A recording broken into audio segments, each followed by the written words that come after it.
Good day, everyone. This is Coach Reese coming at you with another great video. I'm hoping all is well with you and your family and that you're enjoying your day. Today's video is entitled One Step at a Time. Today's video is entitled One Step at a Time.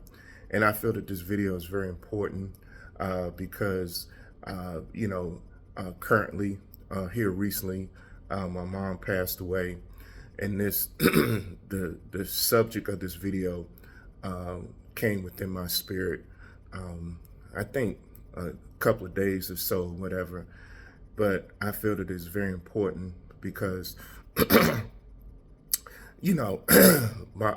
I say, my mom has passed away. She passed away March 16th of this year of 2025, and so. Right now, I'm currently trying to navigate through the grieving process of losing my mom. I thank God that, God is holding me up and keeping me strong. I also thank God for, my family and friends, praying for me, supporting me, and just reaching out to see how I'm doing. And so all of those things, young people, are very important in order for you to navigate through the grieving process. At some point, young people, you may experience what I'm experiencing right now, the loss of a loved one like your mom or your dad or whatever. So it's very important that you learn how to deal with the pain and loss of a loved one. Losing my mom is not easy, you know what I'm saying? In this world, as you know, we only have one set of parents. We only have one mother and one father. And so, it's very important that, we, when they're living, we love our parents and other family members and friends unconditionally, in a non-judgmental way. And it's very important that, we keep that family bond strong, So, like I say, losing a loved one is not easy.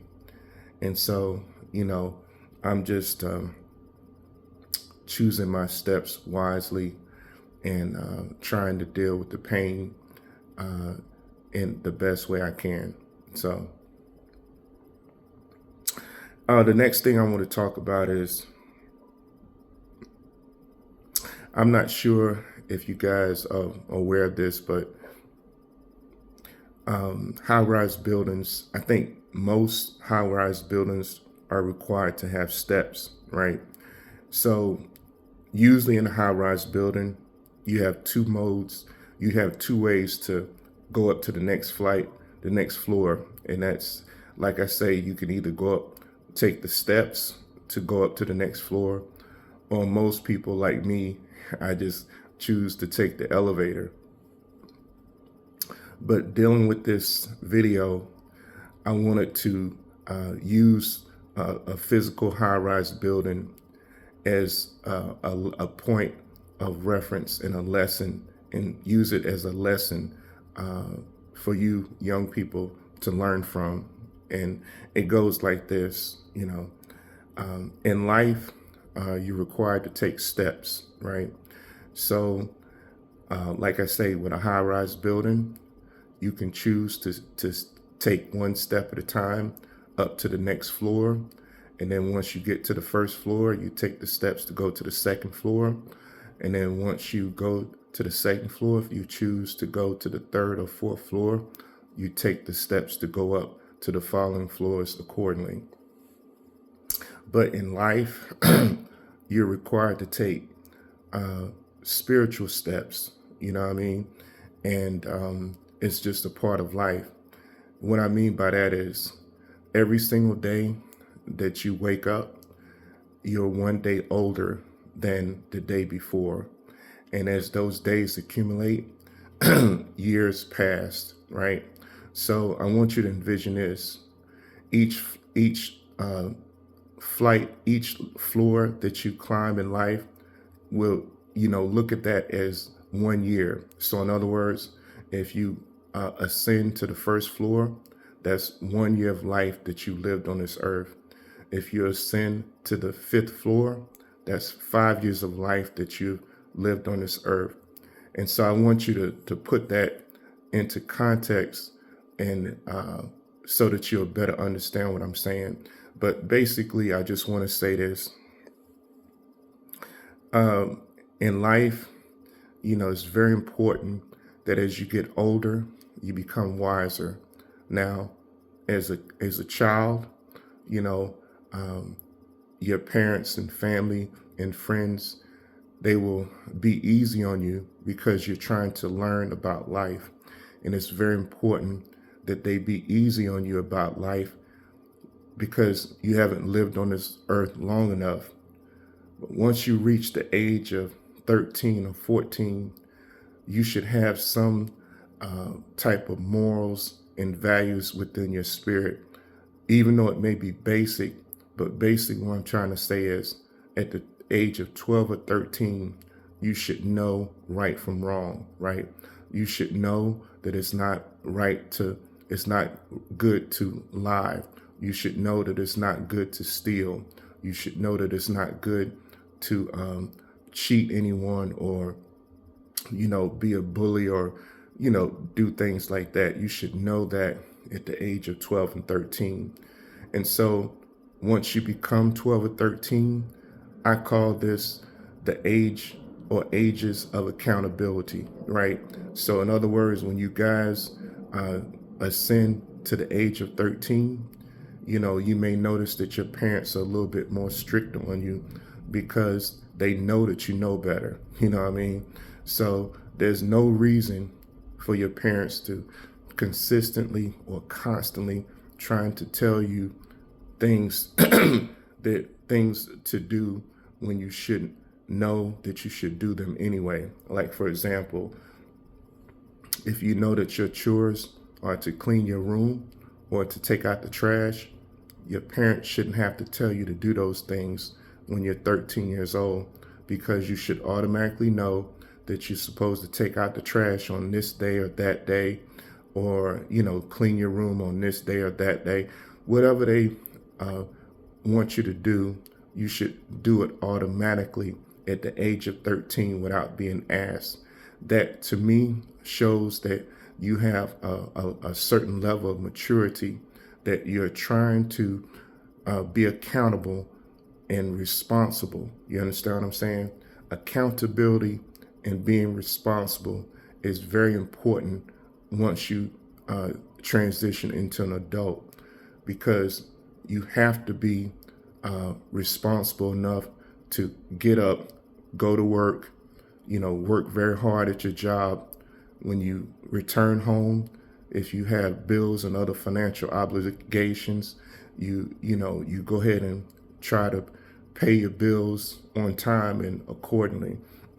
You know what I mean? So, being accountable and responsible is very important, young people. And I pray that you all will take heed to what I'm saying. The next point I want to say is this. Choose your steps wisely, young people. Choose your steps wisely.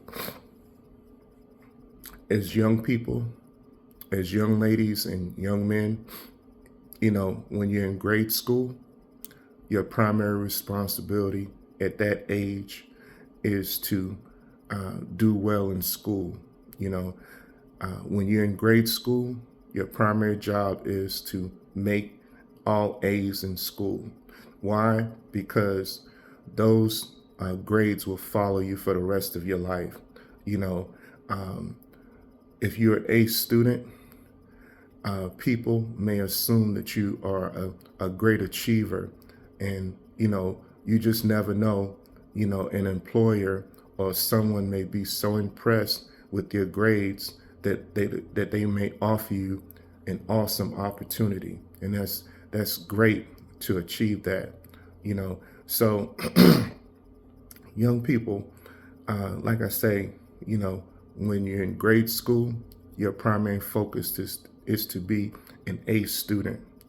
Your primary focus also is to be the best example of a good person. So, in other words, you need to be the best person that you possibly can be every single day of your life. Like I stated before, you know, being a good person at the age of 7, 8, 9, 10, 14 years old is to uh, do good things without being told. You know, like I say, make A's in class, you know, without being told. Take out the trash, clean your room without being told. When you do these things, your parents will think highly of you. When you make A's in class, in your classwork, you know, your parents would think highly of you, and also your teachers will have a tremendous respect for you. You understand what I'm saying? Because those folks, you know, your parents and your teachers, they want the best for you. They want you to be a great achiever in life. And one of those ways of being a great achiever is to work very hard to make A's in all your classes. That is one of the best things that you can possibly do for yourself when you're in grade school. Another point I want to make is choosing your steps wisely means, you know, taking care of your family. Make sure, young people, that you must learn this. You must learn to love your family unconditionally. Okay? No matter what circumstances y'all may be going through at the time, it's always very important to love your family and friends unconditionally. Okay? Don't hold any grudges against your family and friends because nobody's perfect. We all have to go through struggles and lives and imperfections or whatever. So when you encounter a problem or issue with your family and friends, you all talk it out and you figure out a way for you guys to come together. When you do these things, young people, you will be extremely successful in your family life, and you will be extremely successful with your friends, because both of those folks will have in their spirit that, you know, you are a very loving and forgiving person. And that is an awesome label to be placed upon you, because we all need to be forgiven about something. You understand you understand what I'm saying? So always reach out to your family and friends with love and compassion, and try to take care of those people to the best of your ability. Okay. I reached the end of what I wanted to say. And so right now, I'm going to touch on my 3 points on wisdom. I'm going to touch on my statement dealing with critical thinking. And then I'm going to end my video with the ending statement of practice. I'm going to start my 3 points on wisdom. Point number 1, wise people are good listeners. Point number 2, wise people have the thirst or desire to learn good knowledge and spiritual knowledge. Young people, point number 2 is very important. Point number 3, wise people have the courage to teach their wisdom. Wise people have the courage to teach their wisdom. So young people, I encourage you all to do your research on wisdom. And I pray, young people, that you all pursue wisdom with the utmost seriousness. Young people, when you pursue wisdom with the utmost seriousness, it will benefit you in the long run. Here's my statement dealing with critical thinking. Always be a critical thinker, young people, especially when making big decisions. Always be a critical thinker, young people, especially when making big decisions. So young people, I encourage you all to do your research on the topic of critical thinking. And I also encourage you all to talk to your parents or guardians about the topic of critical thinking. Because young people, it's just my humble opinion, the sooner you become a critical thinker, the better off you'll be. And also, when you talk to your parents about the topic of critical thinking, They will help you navigate the differences between making big decisions and minor decisions. I'm going to go into my ending statement of practice. I love you, young people. I want the best for you. I want you to practice using love and wisdom in all that you do. Life is a game that you must learn how to play. Practicing love and wisdom with your family, friends, and loved ones creates a powerful team. Love conquers all, young people, even if you feel defeated. So, young people, I encourage you to keep loving and keep growing and gaining in wisdom, and God will bless you in a mighty way. I encourage you all to hit the thumbs up on this video. I encourage you all to share this video with family, friends, and loved ones. And I encourage you all to subscribe to my channel. At the end of the day, young people, I want you to accomplish all your goals and dreams in life. And I want you to be the best person that you possibly can be every single day of your life. Before I officially conclude this video, I have one more nugget of wisdom, and it goes like this. Don't ever think that you're better than anyone else, but rather, young people, think of yourself as just as good as anyone else. Humility is a vital key to a successful life. I'm going to go ahead and conclude the video by saying this. May God bless you and may God keep you until we meet again.